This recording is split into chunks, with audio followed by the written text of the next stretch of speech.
Salut à toutes et à tous, bienvenue dans un nouvel épisode du podcast de l'équipe Rivers Basket Session. Avant que je vous présente notre invité du jour, je voulais simplement vous parler de ce livre que j'ai reçu, que je n'ai pas encore lu mais que j'ai hâte de dévorer. Voilà, ça s'appelle Three Ring Circus.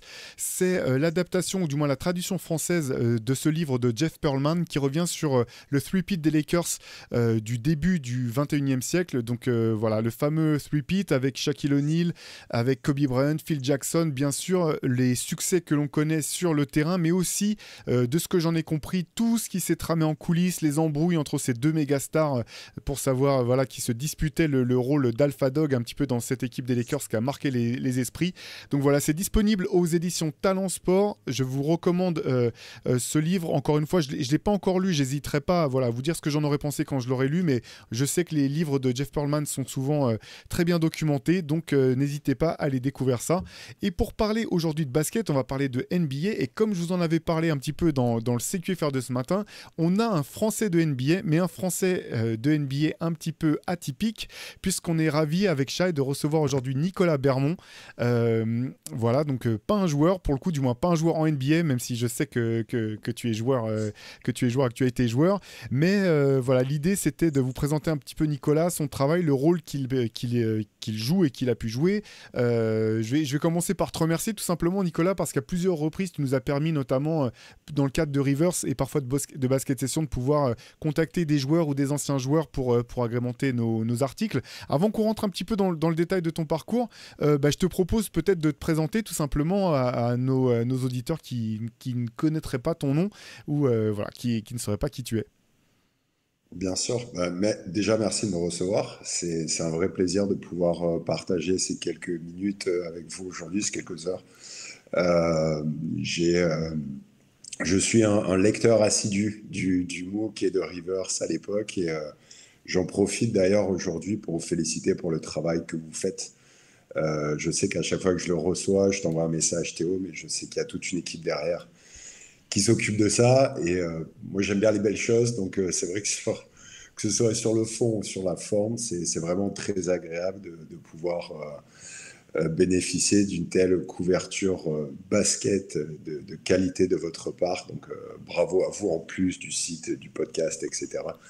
Mais je voulais vraiment insister là-dessus et vous faire passer le message. Merci. Ouais, merci. Du coup, j'en profite aussi. Merci aussi pour tes messages, parce qu'effectivement, au même titre que ceux que vous nous laissez en commentaire ou vous nous envoyez parfois par mail, c'est vrai que comme on a vraiment cette volonté d'être une publication proche vraiment du public et de la communauté basket, ça fait toujours plaisir voilà, d'avoir des retours, même parfois si c'est des petites critiques argumentées de manière à nous aider à faire mieux. Donc, merci aussi, Nicolas, pour tes retours systématiquement. Volontiers, je pense que c'est mérité, donc c'est important de le dire. Alors, oui, si tu veux, je vais me présenter rapidement. Donc, je m'appelle Nicolas Bermond, je suis français, mais je suis originaire de Monaco. Donc, je suis né, j'ai grandi dans le sud de la France, dans la jolie principauté. Comme tu l'as dit très bien, Théo, j'ai joué au basket, j'ai le physique qui va avec, étant donné que je fais 2,07 m. Donc j'ai eu cette chance d'être grand. J'ai toujours joué au basket. J'ai découvert le basket quand j'avais 6 ou 7 ans, donc vraiment très tôt. Et j'ai commencé à suivre la NBA vraiment très tôt, au début des années 90. Je crois que j'ai dû acheter mon premier Baxi Basket en 90. Il me semble que je l'ai retrouvé assez récemment. Et puis après, abonné à 5 majeurs dès le premier numéro. Enfin, on connaît la suite. Après, on a acheté tous les magazines, Canal+, etc. Donc, vraiment dans le basket très tôt. Un avide fan de Michael Jordan, mais paradoxalement, énorme fan des Knicks aussi. Alors, je sais qu'il nous a fait beaucoup de mal, mais bon, j'étais encore jeune à l'époque, je ne me rendais pas vraiment compte. Et puis, j'ai malheureusement traversé une période de disette avec les Knicks jusqu'à ces quelques dernières années où ils font plaisir, mais je suis encore là. Euh, donc voilà, j'ai grandi à Monaco. Ensuite, je suis parti à Nice faire mes études. Et puis, je suis parti à Londres, où j'ai passé 18 années de ma vie, dont 16 au sein de la NBA. Quand j'ai rejoint la NBA en 2008, on venait de s'implanter à Londres. Il y avait un bureau à Paris qui gérait tout le business pour l'Europe, l'Afrique et le Moyen-Orient. Et le bureau à déménager à Londres. Il voulait notamment être sur place pour les Jeux Olympiques de 2012. Et puis, depuis cet instant, il a cessé de grandir. Alors, je crois que quand j'ai commencé, on était peut-être une quinzaine au bureau. Et puis, dorénavant, il y a à peu près, je dirais, 70, avec donc toujours ce bureau de Londres qui gère l'Europe et le Moyen-Orient. On a également un bureau à Madrid. Et maintenant, on a plusieurs bureaux en Afrique où, comme vous le savez, on a lancé la Ligue, etc. Donc voilà, et pour résumer très rapidement ce que je fais, après peut-être qu'on pourra rentrer un peu plus dans les détails, mais j'ai commencé au département médias, où j'étais en charge des partenariats médias, donc c'est la prise en charge de tous nos broadcasters TV sur l'Europe. Donc je m'occupais notamment pour la France à l'époque de Canal+, maintenant de beIN Sport, et je fais ça sur plusieurs pays, donc France, Espagne, Italie, Angleterre, etc., etc. Et voilà en gros, et très rapidement, je suis revenu à Monaco il y a quelques mois. Le Brexit a eu raison de moi. Et où je continue, j'ai la chance de garder certaines de mes responsabilités à la NBA, donc, dont toujours m'occuper des partenariats télé. Et j'ai ouvert maintenant ma propre société pour travailler aussi, en plus de la NBA, sur d'autres projets, d'autres sports, éventuellement d'autres organisations, toujours avec cette spécificité du sport et des médias. Voilà. Alors, première question qui me vient en tête, parce que c'est quand même un parcours plutôt inédit, du moins. Nous, c'est vrai que quand on parle de Français de NBA, on pense avant tout, comme je disais tout à l'heure, aux joueurs, on pense à cette filière-là. On sait qu'il y a tout un tas ça recouvre tout un tas de métiers, finalement, la NBA. Toi, en tant que passionné de basket, comment tu t'es retrouvé finalement à pouvoir travailler directement pour la NBA? Est-ce que c'était ton choix vraiment de carrière professionnelle? Tu t'es dit, je veux bosser pour cette ligue? Est-ce que c'est voilà, un petit peu le hasard des rencontres? Est-ce que c'est au fil des collaborations ou du moins de tes expériences professionnelles? Comment ça s'est passé pour toi? Alors, ça s'est pas fait du jour au lendemain. Il y a quand même eu un petit parcours du combattant avant, mais ça a toujours été un rêve pour moi de travailler dans le sport. Donc, j'ai toujours voulu travailler soit pour une marque de sport, soit pour une ligue professionnelle. Quand je finissais mon école de commerce, j'ai fait mon stage de fin d'études à l'ATP à Monaco, donc la ligue professionnelle de tennis. Et puis après, j'avais vraiment pour objectif de travailler pour la NBA. C'est vraiment quelque chose que j'avais en tête.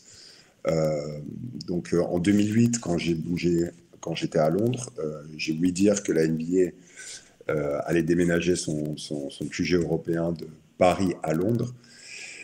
Et j'ai mis tout en œuvre pour pouvoir décrocher un entretien. C'était vraiment un objectif rêvé pour moi. Donc j'ai vraiment tout fait pour déjà avoir un entretien. Et une fois que j'ai eu l'entretien, j'étais sûr à 100% que j'allais décrocher j'avais cette certitude en moi parce que j'ai ça dans mon sang. Je le vis vraiment pour le basket et c'est quelque chose que je consomme 7 jours sur 7, 24 sur 24. Donc je savais que c'était fait pour moi. Et bon, j'ai eu la chance d'intégrer la NBA. D'abord, c'était pour une période de 3 mois. Après, c'était pour une période de 6 mois. Et après, il commençait à développer le bureau de Londres de manière plus importante. Et ça a ouvert quelques portes et la possibilité pour moi d'avoir un CDI dans ce bureau londonien. Bon, Voilà. t'as pas eu de workout à faire alors pour faire tes preuves et... Ah bah, heureusement, sinon il m'aurait pas fait. Ah, mais c'est fou parce que du coup, t'as fait une quinzaine d'années. Ouais, ça fait une quinzaine d'années. Du coup, qu'est-ce que tu as vu comme type d'évolution déjà dans ton métier par rapport à ce dont toi tu t'occupes et puis plus généralement, est-ce qu'il y a des trucs qui t'ont... Alors, les évolutions, elles sont multiples. Déjà, à l'échelle locale, le bureau, voir grandir le bureau de 15 personnes à 70 personnes, on voit à quel point le business en Europe devient très important et a su grandir ces dernières années. On a pu notamment en profiter avec aussi la présence de joueurs internationaux et européens qui se sont fait de plus en plus importantes. Bon, on avait les pionniers avec Dirk, Tony, etc. Mais j'ai quand même eu la chance d'être là sur la fin de carrière de Pau, de Marc. On a pu voir à quel point C'est important vraiment de localiser le produit dans certains marchés, de pousser leur visibilité dans ces marchés-là, ce qui fait grandir la marque, ce qui fait grandir la visibilité. Donc, au bout du compte, tous les différents départements en profitent. Moi, je travaille au département média, mais il faut savoir que le bureau est composé d'un département sponsorship, d'un département event, d'un département basketball opération qui s'occupe du développement des jeunes sur la zone européenne et africaine. Donc, le business, au bout du compte, il touche vraiment à tout. Nous, on voit ce qui passe à la télé, ce qu'on peut lire sur Internet et lire dans les journaux, mais c'est vrai qu'au bout du compte, il y a tout un business derrière qui en profite, et cette évolution que vous voyez sur les réseaux sociaux ou dans les médias, par exemple, eh ben derrière, il y a tout un autre type de business qui suit, parce que plus il y a de visibilité, plus ça ouvre d'opportunités pour des sponsors, de créer des événements, etc. Donc pour moi, cette différence, c'est vrai qu'en 16 ans, quand je regarde mes premières années et les dernières années, voir ce qu'on peut faire avec un Paris Game, par exemple. D'ailleurs, je pense qu'on va un peu en parler, mais c'est vraiment quelque chose d'extraordinaire. Donc ça, c'est vraiment à l'échelle du bureau et de mon expérience propre au bureau. Ensuite, côté business et côté média, c'est clair que l'évolution, je pense qu'il n'y a pas besoin d'être un professionnel pour s'en rendre compte. C'est l'évolution de la consommation du sport et de la NBA évolue à une allure phénoménale. Déjà, en parlant du League Pass, je me souviens des premiers,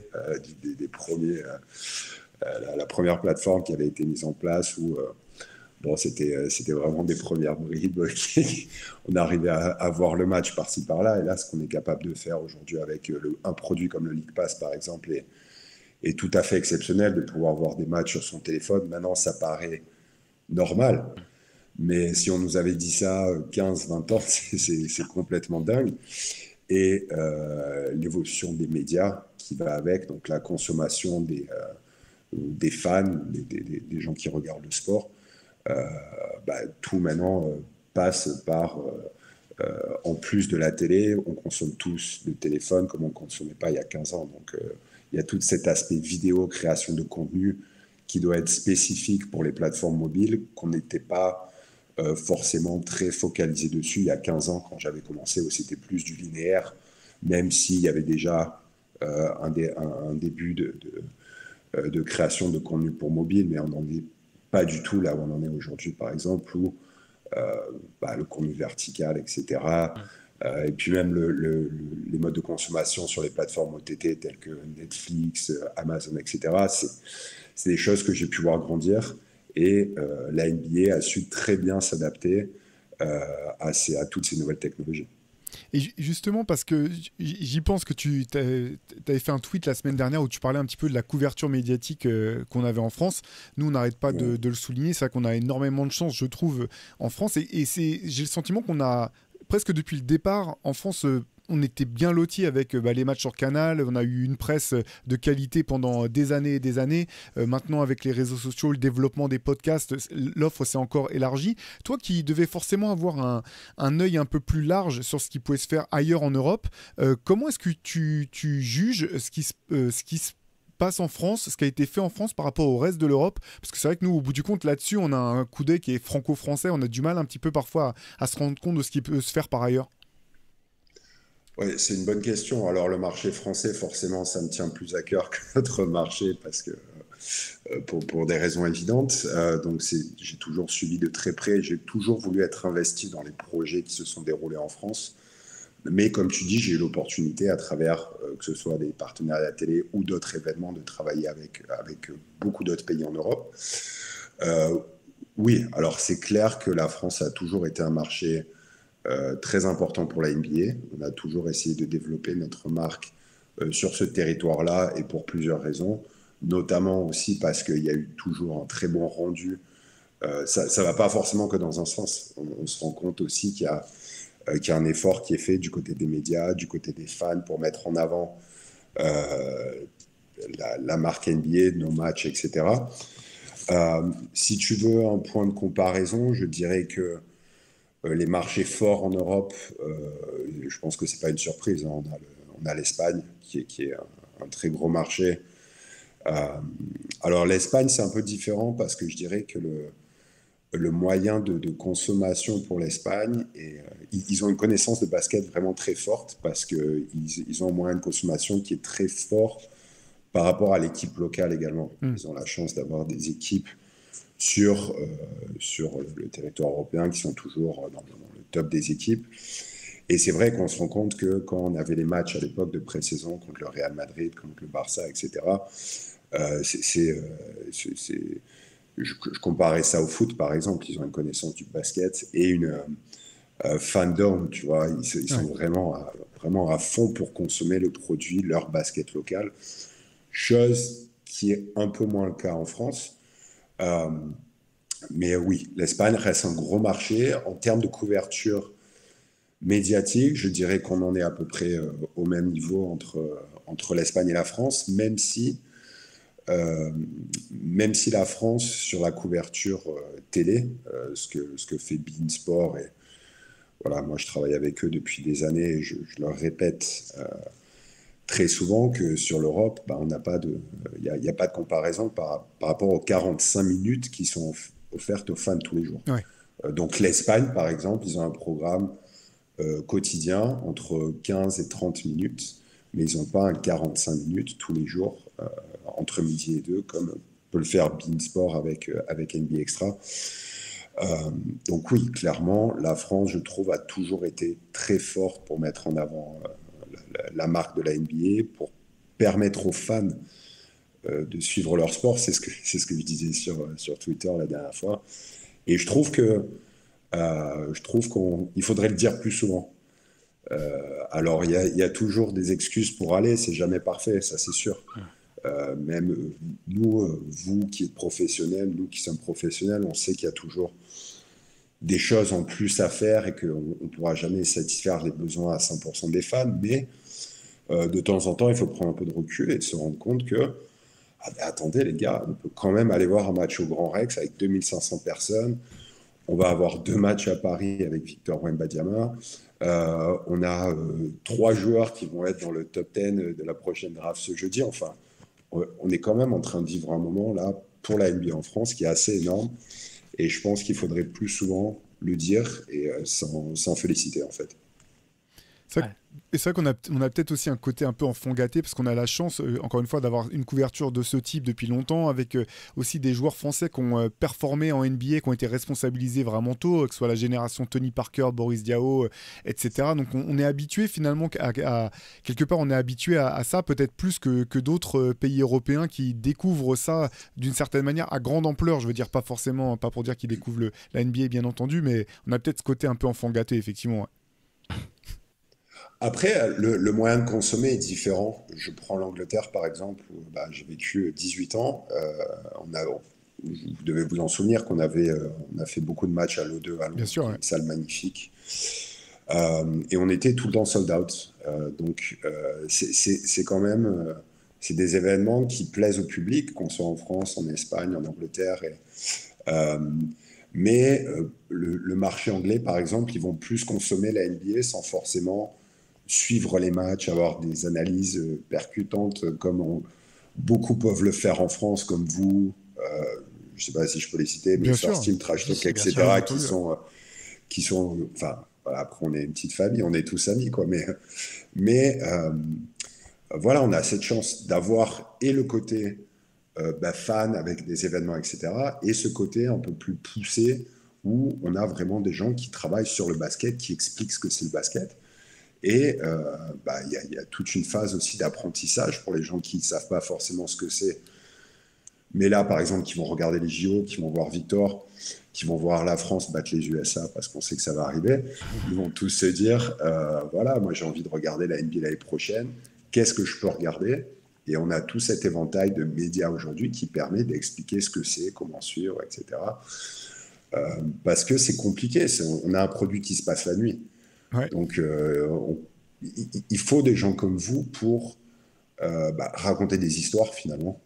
La NBA, ça passe par l'histoire des équipes, l'histoire des joueurs, l'histoire des matchs, Et on raconte des histoires aux gens tous les matins quand on se lève, et on a la chance d'avoir autant de matchs tous les jours. Peut-être trop selon certains. Tu parlais du point de vue des fans. Avant d'être un employé de la NBA, tu étais un fan de basket, tu nous l'as dit tout à l'heure. Comment est-ce que tu as réussi à faire la transition entre les premières années où forcément tu étais encore du point de vue d'un fan, vu que tu nous l'as dit, c'était un objectif, un rêve. Parce que après, je ne sais pas à quelle fréquence, à quelle intensité tu as côtoyé les acteurs de la NBA dans un premier temps. Mais est-ce que ça s'est fait facilement? Est-ce qu'il n'y a pas eu un côté starstruck un peu, genre, ouais, ok, je côtoie directement telle personnalité. Enfin, comment est-ce que tu as pu effectuer la transition? En fait, je suis toujours un fan. Tu vois, je parle pas dans le passé, hein. J'ai beau avoir fait ça depuis 16 ans. Et je le dis souvent, d'ailleurs, j'ai la chance, à travers le travail que je dois faire à la NBA, on est souvent les derniers avec les caméras qui sont au bord du terrain, tu sais, qui font ce qu'on appelle les pre-game stand-up. On est souvent les derniers à quitter le parquet. Donc, on a les joueurs à l'échauffement. Et moi, j'ai la chance de couvrir les finales NBA, par exemple, ou le All-Star, ou le match à Paris, etc. Et c'est vrai que quand on est là, que la salle commence à se remplir, tu sens l'électricité monter. Là, j'étais à Boston, par exemple, pour les matchs 1 et 2. J'ai beau avoir fait ça depuis 16 ans. J'ai toujours les frissons, j'ai toujours des frissons en moi, et je me dis, j'ai du bol d'être là, tu vois. Je me rends compte que j'ai quand même de la chance d'être là, même si il y a tout un travail derrière qui est fait, hein. Je suis pas là à prendre des photos et des selfies, mais tu vois, pour répondre à ta question, j'arrive quand même à m'en rendre compte, parce que j'ai toujours ça en moi, c'est dans mon cœur. Et après, avec les joueurs, c'est clair qu'il y a quand même une petite différence entre au tout début, où dès que je voyais, j'étais entouré de joueurs, je me disais, oh là là, mon Dieu, faut que je prenne des photos, Et maintenant, quand même, j'ai un peu plus l'habitude de les côtoyer. Et il y a vraiment ce côté professionnel maintenant aussi, où, voilà, pour moi, c'est presque des collègues, entre guillemets, tu vois, les joueurs, parce que je dois travailler avec eux pour satisfaire les besoins des médias, des partenaires, etc. Donc, je leur parle. C'est plus moi maintenant qui leur donne des ordres, des directions, plus qui suit, tu vois, la bouche ouverte devant. Donc voilà, je suis un peu plus dans l'exécution que mes premiers mois, on va dire, où c'est vrai que tu as ce choc, hein, quand tu es fan et que tu grandis, c'est incroyable. C'est incroyable. Et est-ce que tu as des histoires racontables, hein, évidemment, des anecdotes qui t'ont un peu marqué au cours de toutes ces années-là? Ouais, moi, j'en ai surtout une qui me revient très souvent. C'était. Alors, la NBA n'a pas les droits de l'équipe UACB pendant les championnats du monde ou les Jeux Olympiques. En revanche, on travaille avec eux dans les matchs de préparation. Et avant Londres 2012, il y avait des matchs de préparation à Barcelone, où j'avais la chance de... Alors, je suis un petit peu sorti de mes fonctions principales, on va dire, médias, et puis chercher des gens pour aider, pour chaperonner un peu l'équipe, etc. Donc, j'ai tout de suite levé la main. Et je me souviens d'un soir où ils atterrissaient, c'est le soir où ils arrivaient des US, et on bossait avec les pillards. Ils nous disaient, je pense qu'à mon avis, ils vont tout de suite aller à l'hôtel, ou alors il y en a peut-être un ou deux, tenez-vous prêts à la salle, sortez quand même des ballons s'ils veulent s'ils veulent shooter. Et ils sont tous débarqués à la salle. Et étant donné que ce n'était pas vraiment prévu, il n'y avait pas beaucoup de staff. Donc on devait être, je sais pas, peut-être 5, 6, tu vois, staff. Et les mecs sont arrivés vraiment à la cool, en mode shooting competition, tu vois, ils se faisaient des horse, des concours à 3 points, etc. Et je me souviens qu'on était assis là avec mes collègues, c'était c'est ouf, c'est incroyable, les gars, on a les 12 meilleurs joueurs du monde, rien que pour nous. Et à l'époque, on avait on avait les vieux BlackBerry avec qualité vidéo dégueulasse. Et j'ai retrouvé la vidéo récemment. Bon, on arrive à peine à distinguer qui est qui, mais c'était incroyable. Tu vois, des moments comme ça, j'oublierai jamais. Et après, c'est des rencontres aussi. Pareil à Barcelone, j'ai toujours cette image en tête où j'avais croisé Kobe. Il était dans le couloir de la salle Et c'était bizarre, c'était un couloir très étroit, un peu sombre. Et je me souviens, il avait les lunettes de soleil. Il était appuyé avec, tu sais, il avait la jambe contre le mur, comme ça. Et je le vois de loin, il n'y avait que moi qui passais dans ce couloir. Je dis, putain, on dirait une pub. Tu sais, on dirait une pub. Et je passe à côté de lui, comme ça. Incroyable, tu vois, il m'a juste fait un signe de tête. Et c'est des moments comme ça qui restent gravés, mais j'ai cette chance d'en avoir plein. J'espère en avoir encore. Après, il y a des anecdotes un peu plus marrantes où vu que je suis grand, on m'a souvent pris pour un joueur. De l'équipe ou Ouais, ouais. Alors, tu vois, par exemple, si je vais au final ou aux aéroports, vu qu'il y a quand même, sur une finale, on ne se rend pas compte, mais il y a beaucoup d'anciens joueurs de légende qui se déplacent ou de joueurs d'autres équipes aussi qui viennent. On m'a souvent pris, à l'époque où j'avais des cheveux, on m'a souvent pris pour Pau Gasol. Oui. Je pense qu'on a un peu le même nez aussi. Et mais le nombre d'autographes et de photos, parce que j'y allais, hein, je signais. Sérieux, tu jouais le jeu jusqu'au bout? En fait je me sentais mal parce qu'il y avait des gamins qui venaient et le père qui me disait je suis ton fan numéro 1, Pau. Et tu vois, j'avais pas envie de montrer à son fils qu'il avait tort, tu vois. Donc je fais bon, allez, viens. Et le nombre de photos où Pau Gasol a dû être tagué sur Instagram, où tu vois, où c'était pas lui. Voilà. Maintenant, ça m'arrive un peu moins parce que j'ai moins de cheveux, mais ouais. C'était très marrant et très récurrent. Moi, je suis né le même jour que Pau Gasol, mais on m'a jamais confondu avec lui, par contre. Oui. Un petit Pas pourquoi. différentiel de taille un peu plus marqué, peut-être. Mais justement, parce que tu parles de Pau et t'en parlais tout à l'heure un petit peu de Pau, de Marc, toi, tu as pu mesurer, j'imagine aussi, l'impact que ça a eu sur les marchés locaux, finalement, d'avoir des joueurs NBA issus de pays européens qui avaient une place et qui prenaient une place, qui devenaient des stars même outre-Atlantique. Est-ce qu'il y a t'as le sentiment qu'il y a eu des paliers ou des joueurs qui ont plus marqué que d'autres, qui ont eu un impact plus fort que d'autres par rapport à ceux qu'on peut connaître? Alors, c'est très important à la NBA, c'est une chose qu'on fait beaucoup, nous, c'est ce qu'on appelle la localisation du contenu. C'est-à-dire que on va recevoir, et vous, quand vous êtes abonné aux pages sur Twitter, Insta, etc., vous avez les pages Global NBA où il y a du contenu en anglais. Et nous, justement, on essaie en tout cas d'utiliser beaucoup les joueurs locaux pour produire du contenu dans la langue originelle du pays. Pour plusieurs raisons assez évidentes, mais notamment pour engager les fans d'une manière un peu plus importante. Et on se rend compte que c'est quelque chose qui marche énormément, qu'on a fait beaucoup. Alors, si tu veux des exemples, je vais te donner les frères Gasol. C'est absolument incroyable l'impact qu'ils peuvent avoir en Espagne. Mais je trouve que la différence avec les autres sports, c'est que moi, je suis un gros fan de foot aussi. Moi, je suis fan de l'AS Monaco. Je suis pas fan d'un joueur en particulier. C'est beaucoup ça, en fait, dans les autres sports, sauf les sports individuels, bien sûr, mais dans les autres sports, tu es fan d'une équipe. En NBA, c'est vrai que c'est assez récurrent que les gens soient fans du joueur et souvent du joueur local. Donc, si tu demandes aux plus jeunes, il y a 15 ans, il y a tout le monde qui t'aurait sorti Tony Parker. Maintenant, la nouvelle génération, ce sera Victor, et puis après, etc.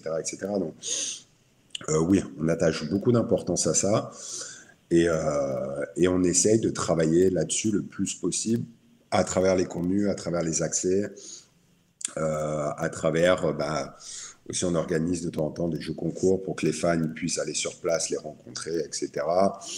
On fait des événements l'été quand les joueurs retraversent l'Atlantique, reviennent sur le continent pour que les jeunes puissent avoir accès à eux, etc. Donc oui, on utilise beaucoup les joueurs locaux qui ont cette notoriété là sur le pays. Mais après, en termes de pays, oui, je dirais Espagne, France, et puis après les pays de l'Est, et la Grèce avec Yanis. Forcément, voilà, c'est vraiment une superstar là-bas. Ouais. Ah, j'imagine. Et justement, parce que c'est vrai que tout à l'heure, quand tu parlais de l'Espagne, tu disais effectivement que les clubs espagnols très forts, que ce soit Real, Barcelone et puis tous les autres, sont aussi toujours des acteurs au premier plan sur la scène européenne. Voilà, l'Euroleague, encore cette année, il y avait le Real qui était au Final Four.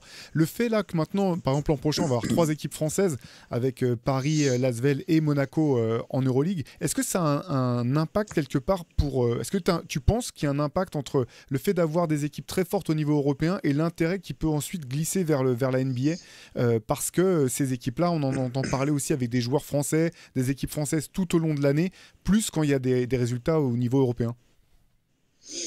Alors, je pense pas qu'on en soit encore là, malheureusement. Je te parle juste pour la France, hein, Ouais, spécifiquement. Dans d'autres pays, c'est pas le cas, mais c'est forcément quelque chose de positif de voir les performances des équipes françaises sur le tournoi européen.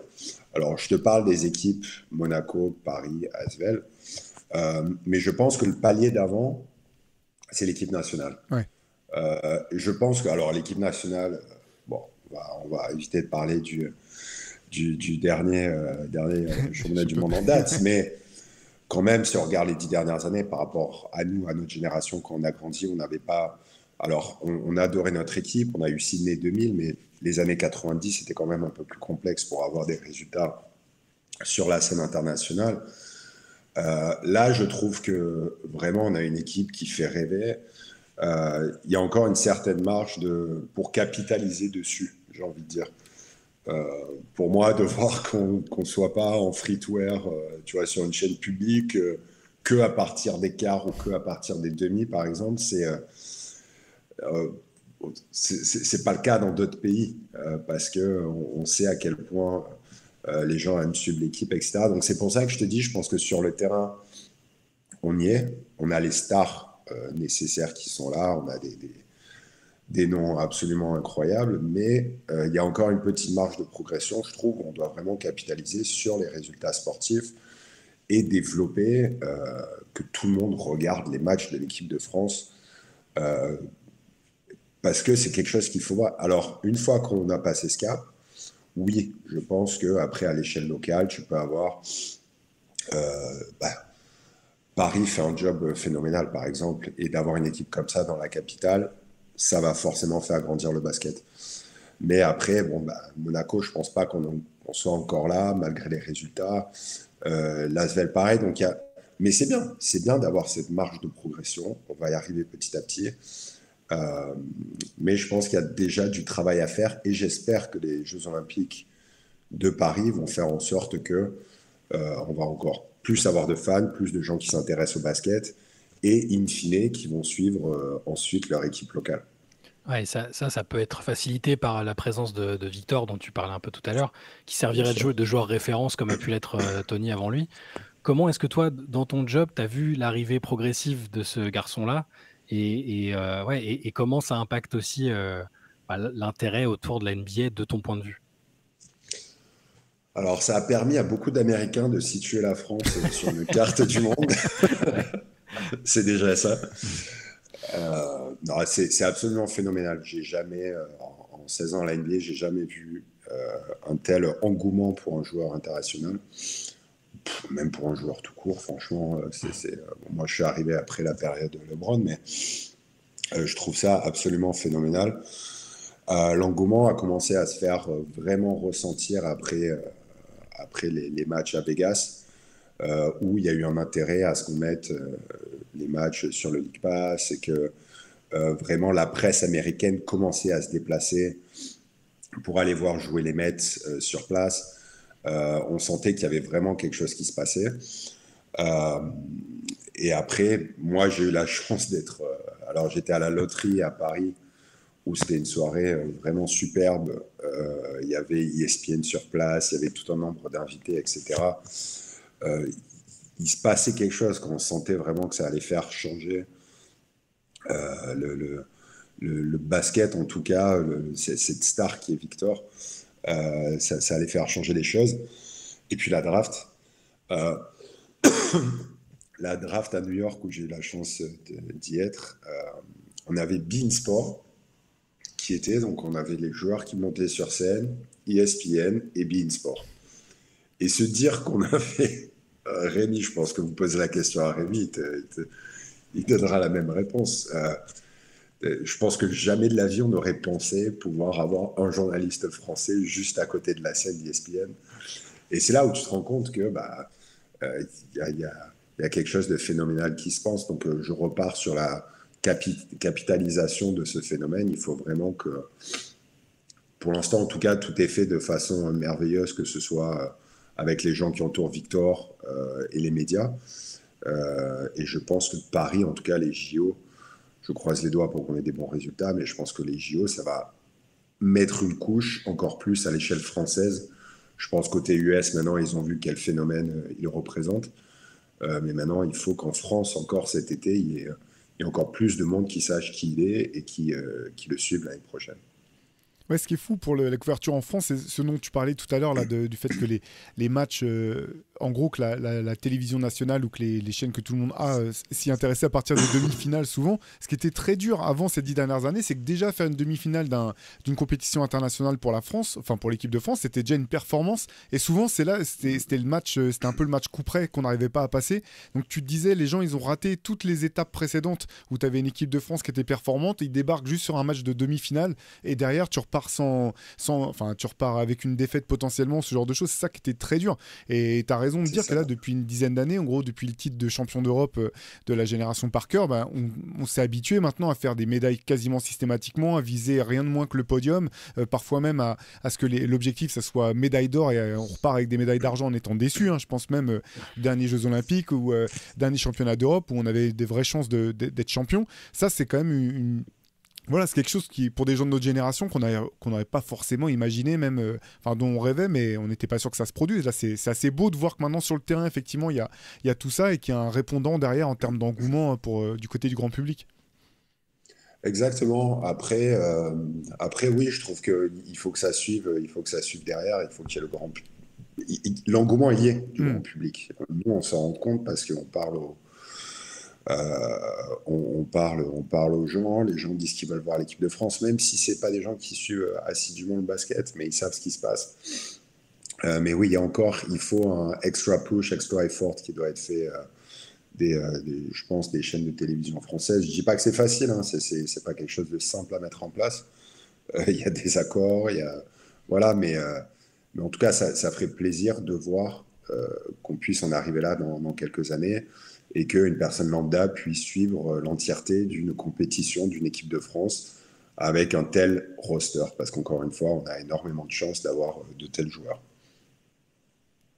Ouais, c'est clair. Je voulais revenir aussi sur les matchs à Paris. Donc là, ça faisait 3 ans de suite qu'on en avait un maintenant. J'ai perdu le compte un petit peu avant. Enfin, 3 ans. On a loupé. C'était Covid, 2020. Ouais. 2020, c'était on a eu 2020 et puis après il y a eu 22-23. C'est ça, et puis donc pour l'année prochaine, la saison prochaine, on va avoir la chance d'en avoir 2. Toi, pareil, sur ces matchs en particulier, comment est-ce que tu juges un petit peu l'évolution, la manière dont ça a été perçu? Est-ce que tu as un sentiment qu'il y a encore plus d'engouement que par le passé? C'est vrai que pour le coup, à chaque fois, beIN notamment avait déployé une couverture assez exceptionnelle à l'occasion de ces matchs-là. Voilà, comment est-ce que toi tu as perçu ces matchs-là et qu'est-ce qu'on peut attendre des prochains qu'on va vivre la saison prochaine? Alors, on parlait justement de la couverture sur les chaînes gratuites. beIN fait un travail phénoménal, mais il ne faut pas oublier aussi que la diffusion du match de Paris était aussi en clair. On a eu la chance d'avoir le match en clair 2 années d'affilée sur Canal+, qui était un peu dans les mêmes dispositions que beIN Sport, où tous les deux avaient cette estrade avec le plateau dans la salle, et ça donnait vraiment l'impression qu'ils travaillaient de manière similaire, et ils ont pris l'antenne très tôt, je crois que c'était à 17h, 18h, pour vraiment mettre dans le bain tous les gens qui ont pu regarder ça à la télé. Oui, alors encore une fois, je pense que l'intérêt pour la France de la part de la NBA est très important. C'est la raison pour laquelle, d'ailleurs, on revient en 2025. Comme tu peux l'imaginer, c'est pas le seul pays qui souhaiterait accueillir des matchs NBA. J'ai vu moi avec les journalistes étrangers, moi du coup j'y étais, et les Allemands, les Grecs, ils demandent tous leurs matchs à chaque fois. Voilà. Dès qu'Adam Silver est sur l'estrade, ils y vont. Exactement, on a souvent la question des journalistes, et puis il ne faut pas oublier que avant, quand on faisait les tournées en Europe, c'était des matchs de pré-saison. Là, on rentre vraiment dans le dur du sujet avec des matchs de saison régulière, donc c'est très bien qu'on puisse en avoir deux. C'est un gros événement. Ce que les gens ne se rendent pas forcément compte, c'est que déjà on commence à travailler dessus maintenant, même si c'est en janvier, il y a on va dire les prémices de l'organisation qui se mettent en place. Et puis c'est pas seulement les matchs, il y a toute une semaine en fait d'événements qui se déroulent sur la capitale, avec le NBA House par exemple, qui était au Carreau du Temple l'année dernière, qui permettent à nos sponsors et à nos partenaires d'activer sur quelques jours à Paris. Il y a la mise en place de soirées pour inviter nos partenaires, etc. Donc, il y a un énorme travail de préparation. Forcément, c'est quelque chose qu'on aimerait faire plus souvent, mais pour plusieurs raisons évidentes, c'est pas aussi simple. Mais l'engouement est certain. Moi, je me rends compte que cette année, en tout cas, je sais que ça va être avoir victoire sur 2 matchs. Ça va être quelque chose d'exceptionnel à Paris, encore une fois, pas que sur les matchs en eux-mêmes, mais sur tout ce qui va se passer autour. On ose espérer qu'on ne fera pas trop de déçus. Je sais que c'est le cas malheureusement chaque année, et on ne peut pas satisfaire toutes les demandes de place pour de tels événements. Mais clairement, ça crée un engouement exceptionnel quand tu vois le nombre de personnes qui s'inscrivent sur notre site, qui se préenregistrent pour recevoir les informations et qui sont là connectés le jour où les places sont mises en vente, etc. C'est quelque chose d'hallucinant. C'est quelque chose d'hallucinant. J'ai vu ça avec pas mal de gens autour de moi qui sont pas forcément des fans ou des puristes de basket et qui ont été hyper intéressés par la présence d'un match, la tenue d'un match à Paris. Et ils sont moins peut-être dérangés, entre guillemets, ce dont tu parlais, Théo, tout à l'heure, le côté on a de la chance, on se rend pas bien compte, ou c'est que eux sont très satisfaits des affiches, par exemple, qu'il y a eu. Ils se moquent pas mal de savoir si c'est les Cavs, les Nets ou quoi, alors que les puristes et les autres vont un peu dire ok, c'est super sympa, mais on aimerait bien une affiche un peu différente. Là, je pense que cette année, avec les Spurs qui viennent 2 fois déjà, il n'y aura pas les mêmes retours. En termes de matchmaking, comment ça, d'ailleurs, je me suis toujours posé la question, à quel niveau ça se décide tout ça, le type d'affiche et tout? Tu travailles avec des équipes en amont, donc les équipes font parvenir un certain nombre de choix ou de préférences, on va dire, de pays ou de villes. Et puis après, la NBA travaille directement c'est un travail qui se fait sur plusieurs mois pour savoir quelle équipe va être sélectionnée dans quel pays, etc. Donc forcément, il y a des intérêts communs. Là. On sait très bien pourquoi on a les Spurs à Paris. Mais après, selon certaines équipes, j'ai eu la chance d'avoir pu voir le choix de certaines équipes. C'est vrai que ça peut être surprenant et il n'y a pas forcément alors il doit y avoir quelque chose de rationnel, j'imagine, mais ça ne saute pas forcément aux yeux. Donc voilà, c'est quand même un travail de plusieurs mois qui se fait en partenariat avec les équipes. Il ne faut pas oublier que les équipes perdent un match à domicile de leur revenu de tickets. Donc, je n'ai pas forcément envie de mettre ce sujet sur la table, mais je sais les gens qui se plaignent, par exemple, du prix des tickets, etc. Il faut savoir que ce n'est pas forcément que la NBA qui fixe le prix des tickets, mais il y a tout un processus derrière avec les équipes qui perdent un match à domicile de revenus de tickets, etc. Donc, et puis après, il y a tout un tas d'invitations aussi qui sont faites par les équipes, par la NBA. C'est notre événement majeur sur le territoire européen pour la saison. Donc, on veut forcément impliquer nos partenaires, nos sponsors et essayer de satisfaire tout le monde. Et justement, je me demandais si tu as vu des retours, toi, ou si tu savais comment c'était perçu par les joueurs eux-mêmes. les joueurs NBA qui viennent participer à ces matchs. Le fait que ça soit Paris, qui est quand même une ville, une ville qui fait souvent un petit peu fantasmer les athlètes, notamment les athlètes américains. Est-ce que tu sais comment c'est perçu de leur côté? En général, ils aiment beaucoup. Alors, nous, on a la chance de leur parler, notamment le jour où on fait les Media Day. Ouais. Donc, vous avez pu venir, j'imagine. Pas seulement Paris, pour être honnête. Tu sais, on fait aussi les matchs de pré-saison à Abu Dhabi, par exemple. Je sais que les joueurs... en fait, je pense qu'ils aiment voyager et ça leur fait plaisir de sortir un peu de leur quotidien et de voir quelque chose de nouveau, même d'interagir avec d'autres journalistes, d'autres fans.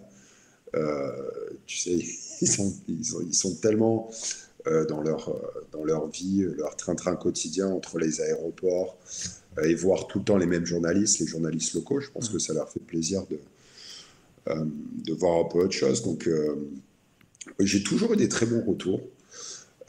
Et de manière générale, les joueurs aiment parler aux médias. C'est plus... Bon, moi, après, c'est mon travail de batailler un petit peu avec les pillards des équipes pour avoir accès le plus longtemps possible avec les joueurs. Mais c'est vrai que quand tu demandes aux joueurs de faire telle ou telle interview, de donner quelques minutes supplémentaires, ils le font toujours volontiers. Ils se prennent beaucoup au jeu, en tout cas. Ils parlent pas mal du côté team building, de l'expérience un peu. C'est ce que tu disais, Aussi, ça les change du circuit très très quadrillé de leur saison et le fait de faire des activités, même si elles sont très encadrées, hein, qui sortent un peu du cadre d'une préparation de match habituelle, je sais qu'ils en ont pas mal parlé comme ça. Alors forcément, si c'est Paris, c'est plus attrayant pour certains qui découvrent. Il y en a plein qui sont jamais venus et qui ont un peu les grands yeux en voyant même une architecture différente, un cadre différent de ceux qu'ils ont toujours connus aux États-Unis. Donc, et ça, c'est revenu souvent ce côté team building. Et tu as raison, parce que c'est très rare en fait qu'ils veulent rester dans leur chambre. Même s'ils sont fatigués, ils ont le décalage et puis ils n'arrêtent pas du matin au soir. Tu as la NBA, les équipes qui leur demandent un peu d'aller à droite, à gauche. Ils sont très sollicités, mais même sur leur temps personnel, ils vont sortir, aller visiter quelque chose, se faire un resto. Ils en profitent souvent aussi pour venir peut-être avec leurs femmes, leurs enfants. Et ça leur permet aussi d'aller visiter la ville et passer pour un bon touriste. En tout cas, à Paris, je sais que ils se prennent, ils adorent aller vraiment sur les lieux très touristiques et ils nous posent tout le temps les questions sur ce qu'ils doivent faire, qu'est-ce qu'on peut les conseiller, etc. Et ça va être intéressant de voir au niveau des sollicitations. Tu parlais des sollicitations. Pour Victor, sur les 2 matchs, ça va être... bon, il a déjà connu un peu, il a eu un avant-goût avec sa première saison entre la draft et tout ça. Il a découvert toutes ces sollicitations au quotidien, mais ça risque d'être un cirque assez compliqué à gérer en termes de sollicitations pour lui. Oui, après, il y a toute la partie NBA qui est, entre guillemets, obligatoire. Donc, tous les instants médias où il doit répondre aux demandes de la NBA, ça, il va le faire. Après, toute la partie plus privée, ce sera à lui, à sa famille, à ses agents de décider s'ils veulent ou non. Mais c'est clair qu'en termes de sollicitation, ça va être énorme. Après, l'entourage de Victor, je pense, fait un très bon travail pour le protéger, pour rester quand même très focalisé sur sa saison NBA, sur le basket, et pas trop s'éparpiller à droite, à gauche, à répondre aux sollicitations. Mais en recevoir, il doit en avoir des centaines, déjà maintenant, je pense, pour Paris. Ouais. J'avais une question un petit peu différente. On sait que souvent, en marge d'événements comme les Paris Games ou d'autres, ce genre de grand événement pour le All-Star Game, c'est le cas aussi, il y a souvent des matchs qui sont organisés entre médias ou entre influenceurs ou entre personnalités. Est-ce que toi, tu as des anecdotes à ce sujet ou est-ce qu'il y a des gens dont tu as été surpris de voir leur niveau finalement de basket, des gens qui ne sont pas des basketteurs professionnels mais qui ont pu te taper dans l'œil de ce point de vue-là? Alors, est-ce que tu veux qu'on parle du niveau de Xavier Vaution? Non, je rigole. Non, alors, c'est des matchs qu'on faisait avant. Donc, moi, j'ai eu la chance de participer, d'en faire quelques-uns au All-Star Game. On en faisait beaucoup au All-Star Game le dimanche matin. C'était souvent à 7h le dimanche parce que c'était le seul créneau où tout le monde était un petit peu disponible en même temps. Alors, par rapport au niveau, il n'y a personne vraiment qui est sorti du lot, en tout cas qui m'a marqué. Je sais que Georges était très compétiteur, mais ça, c'est une surprise pour personne. Et on savait que c'est clair. qu'il voulait gagner des matchs. Après, il y a un autre journaliste polonais qui n'hésitait pas à mettre des coups de coude quand on allait prendre les rebonds. Donc oui, il y en a qui ont leur petite réputation. Ce qui est très sympa en revanche, c'est que à chaque fois qu'on faisait ces matchs, on essayait d'inviter un ou deux joueurs ou des légendes pour se mélanger à nous et aux journalistes. Donc, on avait par exemple à New Orleans la deuxième année, tu sais, il y a eu un moment, il y a eu un back-to-back quasiment New Orleans quand ça devait aller à Charlotte. Et bon, enfin bref, et on a joué le match le dimanche matin dans le Dome. Tu sais, c'est la salle de NFL. Donc, il y avait ce tout petit parquet dans le Dome immense. Expérience absolument exceptionnelle. Et il y a Yanis qui s'est. Alors, c'était un jeune Yanis, hein, je crois que c'était son année rookie, qui était venu jouer avec nous. Il s'était mélangé à nous. L'année d'avant, on avait dû avoir John Starks. Enfin, on essaie de faire venir quelqu'un pour leur faire faire une surprise. Mais c'est bien que tu relèves ça parce que j'adorais pouvoir faire quelque chose similaire à Paris. Ça se fait plus malheureusement. Ok, ouais, c'est assez marrant de voir aussi la personnalité de certains qui se révèlent une fois sur le parquet. Ah ouais. Yana, t'as pas envie de découdre avec eux. Ouais. Exactement. Et du coup, je continue sur cet aspect-là. Toi, tu continues. Est-ce que tu continues à jouer? Est-ce que tu continues à jouer? Comment on joue au basket en Angleterre? Parce que de France, on a l'impression que c'est un peu compliqué parfois de trouver de matière à jouer là-bas. Ouais, alors nous, avec le bureau, on est dans une ligue interprofessionnelle, tu sais, donc on joue contre d'autres jeunes. On a une équipe NBA qui s'appelle les NBA Undrafted, Okay. donc qu'on a créé il y a à peu près 10-15 ans maintenant. Bon, c'est niveau, voilà, on y va pour s'amuser. Alors le niveau en Angleterre, ça dépend, tu vois, en fait, il y a beaucoup de basket de rue, de playground. Ça existe beaucoup. Après, c'est pas vraiment encore ancré dans la culture. Le foot est tellement présent dans la culture anglaise, je pense qu'on s'en rend pas compte en France, mais c'est une religion là-bas, le football. Donc, pour arriver déjà, tu vois, tu as le rugby qui pousse derrière, ils jouent beaucoup au cricket aussi, donc faut vraiment que ça passe par la culture. La culture passe par l'éducation et l'apprentissage au jeune âge du sport. Donc, nous, avec la NBA, on travaille avec beaucoup d'écoles. On a un programme qui s'appelle Junior NBA, où, et c'est pas seulement sur l'Angleterre, on fait ça sur tous les pays d'Europe. On essaye de développer le basket, de faire connaître le basket aux jeunes, de leur donner des paniers, des ballons, tu vois, pour qu'ils puissent avoir les accessoires à disposition. Donc voilà, je pense que on est encore loin de la France au niveau du basket et de la culture, mais ça y arrive petit à petit. Et ce qui est intéressant, c'est que ce que tu disais tout à l'heure d'ailleurs, il y a certaines personnes qui vont au match à Paris, pas forcément, qui s'en foutent un peu des équipes et qui veulent venir en fait pour l'expérience. Et c'est un peu ça, en fait, quand on faisait les matchs à Londres, tu te rends compte que les gens, là-bas, ils sont fans de la marque. Ils n'ont pas forcément consommé le basket comme on consomme nous, à se lever la nuit et regarder les matchs. Voilà, il y en a quelques-uns, mais c'est très, très niche en Angleterre. Mais eux, par contre, on a le NBA Store dans le cœur de Londres.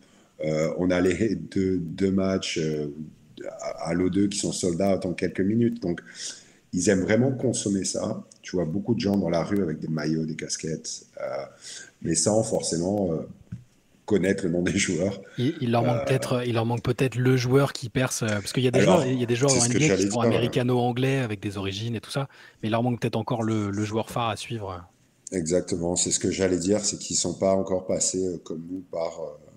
bon, il y avait Luol à un moment donné, mais et puis il y avait John Amici, mais ça reste quand même assez petit par rapport à un Victor qui est devenu une star internationale, ou même un Tony. Mais je pense que ça va beaucoup évoluer. Les London Lions font un super boulot avec leur équipe locale. Que ce soit les garçons ou les filles. Les filles ont gagné la Coupe d'Europe récemment. Ils font du super taf, que ce soit sur le terrain, mais aussi sur toute la partie commerciale, développement de l'image du basket, en tout cas à l'échelle de Londres, hein, parce que je peux donner que cette expérience. Mais voilà, ils y arrivent petit à petit et je pense qu'ils comprennent petit à petit par quoi il faut passer pour développer le sport, vraiment, plus que la marque NBA. Et c'est vrai que pour le holding, ce que j'avais eu la chance de pouvoir aller aux Jeux Olympiques 2012, là, il y avait donc les deux équipes forcément britanniques qui étaient qualifiées. Les deux avaient été exemplaires dans l'effort, c'était donné au maximum. Et tu avais le holding qui devait jouer, je sais pas, 38 minutes par match pour essayer de porter l'équipe. Et j'avais demandé à un chauffeur qui me ramenait de la salle quelle place il avait dans le paysage médiatique. Il avait aucune idée il savait pas du tout de qui je lui parlais, quoi. Ils savent pas. Alors, tu sais, il y a les tabloïds en Angleterre, ou les journaux qui te donnent, même gratuits dans le métro. C'est très rare qu'il y ait encore des pages NBA. Alors, je crois que c'est les 6 ou 8 dernières pages qui sont les pages sport. Et tu dois avoir peut-être 95% tous les jours, c'est que du foot. Ouais. Jusqu'à la 9e division Conference League et tout. Exactement. C'est des malades de foot. Oui, eux, leur stade de 3e division sont pleins à craquer tous les week-ends. C'est quelque chose de familial d'aller au match le dimanche ou le samedi. Tu passes au pub avant et puis après tu vas voir ton match, quoi. Et à quoi est-ce qu'on peut s'attendre pour la suite, tu penses, toi alors peut-être on peut parler du cas de la France, mais en termes de développement justement médiatique ou de place que la NBA ou le basket pourrait prendre, comment est-ce que tu envisages ça? C'est dur à dire un peu, Théo, parce que je trouve que, alors certes, on est à un marché à maturité, mais qui, de la même manière, a quand même une marge de progression, parce qu'on sait que les moyens de consommation évoluent. Donc, je pense que à l'heure actuelle, il se passe énormément de choses. On ne va pas revenir là-dessus en France. Je pense que ça va plus passer par les moyens de consommation et voir comment la NBA va pouvoir satisfaire les demandes des fans par ces moyens de consommation, que ce soit sur l'accès au contenu NBA sur les appareils mobiles, à travers les différentes plateformes télé, etc. Peut-être qu'il y a encore quelque chose qu'on peut faire pour évoluer, pour donner plus de visibilité à notre marque. Moi, ce que j'aimerais beaucoup, c'est aussi sortir. Désolé pour nos amis parisiens, mais j'aimerais beaucoup aller en province pour créer des événements. La NBA, c'est pas que à Paris. Tu vois, faire des viewing parties comme on a pu faire au Grand Rex, en faire à Marseille, à Lyon, à Bordeaux, à Nice. Je pense que c'est le genre d'événement qu'on peut mettre en place pour attirer les fans en dehors de la capitale. Et pour aussi qu'eux, ils aient la chance de vivre une expérience NBA, même si ce n'est pas un match, ils sont quand même là avec leurs potes, ils profitent, ils consomment de la NBA. Alors ça, c'est quelque chose que j'aimerais vraiment pousser, essayer de mettre en place sur la saison prochaine, pourquoi pas, ou en tout cas sur les prochaines saisons. Après, un match, c'est certainement un peu plus compliqué à mettre en place, comme tu peux t'en douter, mais pourquoi pas, pourquoi pas. Vas-y, Shai, pardon. Non, moi je me posais du coup sur les axes de développement. Moi qui suis très très WNBA, Théo le sait. J'allais y venir, c'est parfait. Ok. Ouais, savoir, on voit qu'il y a un intérêt, un énorme regain d'intérêt, en tout cas déjà aux États-Unis. À notre toute petite échelle, j'ai l'impression aussi en France que ça prend. Comment au sein de la NBA on voit ce développement-là? Quelles sont les perspectives selon toi encore d'évolution pour l'intérêt autour de la WNBA? Alors pour moi, il y a énormément de marge d'évolution, ce qui est une chose positive. Alors c'est vrai que ces dernières semaines, avec Caitlin Clark notamment, et puis après le All-Star aussi qu'on a eu à Indiana cette année, le concours à 3 points, on s'est rendu compte que ça a pu donner pas mal de visibilité en dehors des canaux traditionnels qu'on connaît.